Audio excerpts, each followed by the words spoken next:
All right, today we're going to talk about abortion, and we're going to talk about abortion as a moral issue. All right, so views on abortion have varied dramatically through time and across cultures, as many of you know, and as many of you have had discussions on this, you've watched the news, anything, you know that abortion is a hot topic issue, particularly in medical, in the medical field, in healthcare. In ancient times, abortions were common and methods for their execution were varied. So even though we know that what we would consider conservatives are very much against abortion, in ancient times it was actually quite common. For example, we know that Aristotle said, "Let there be a law that no deformed child shall live, and couples have children in excess, let abortion be procured before life and since have begun." So according to Aristotle, and in ancient times, abortion was completely legitimate as long as the fetus that was being aborted did not have sense. And what they understand as sense is that the child was not actually born yet. Another issue is the Hebrew and Christian scriptures, the Bible. For example, the Bible, it does not denounce abortion and does not suggest that the fetus is a person explicitly, right? I mean, many people will look at the Bible and will argue that Scripture teaches very much against abortion and life begins its conception. However, the issue is much more complex than that, and we're going to look at some of that. I'm not going to present my view on this one way or another.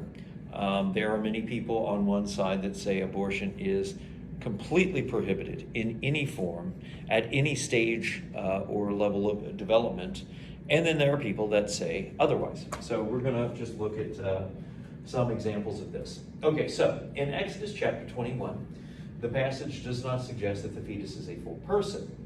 It says in 2022, if a man causes a woman to have a miscarriage, but she is not harmed in any other way, the penalty is just a fine, causing the death of the fetus. Therefore, in this consideration, was not considered murder. So based on the penalty for the man that causes the death of the fetus, if the mother is not injured, there is just a fine, and there is not a capital murder case. It's not capital punishment. It's just simply a fine.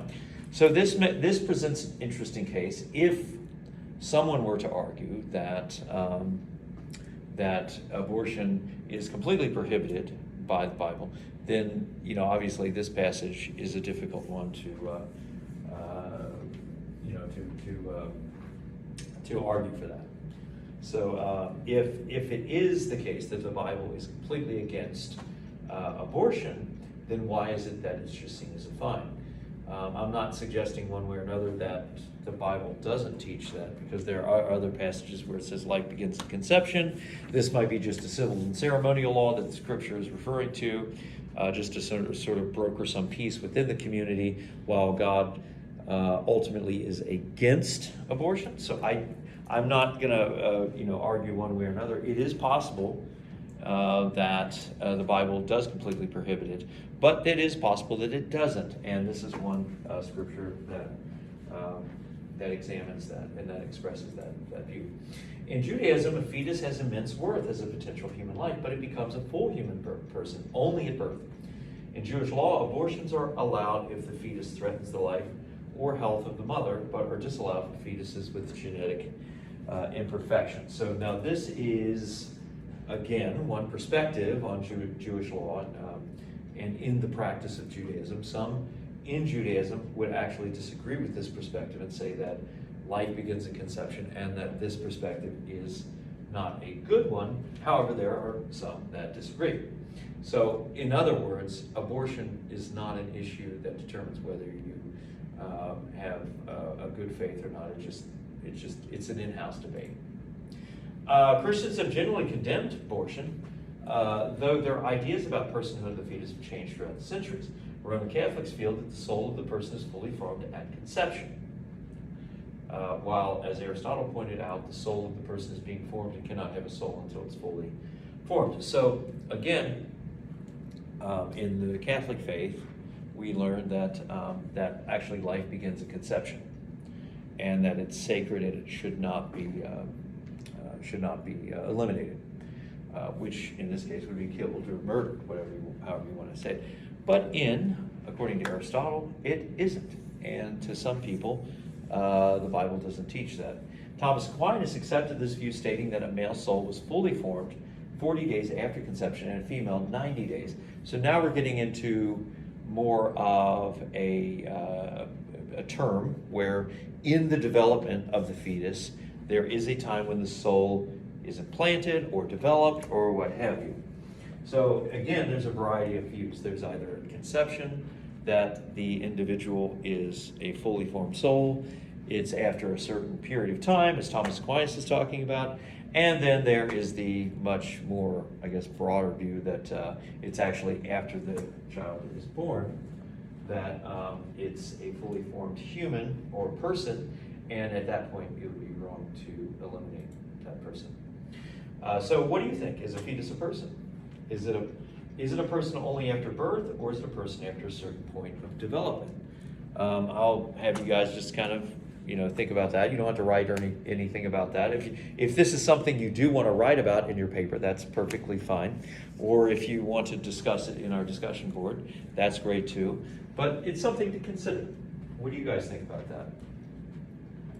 It's a really interesting thing. About half, 45% of all pregnancies in 2011 were unintended.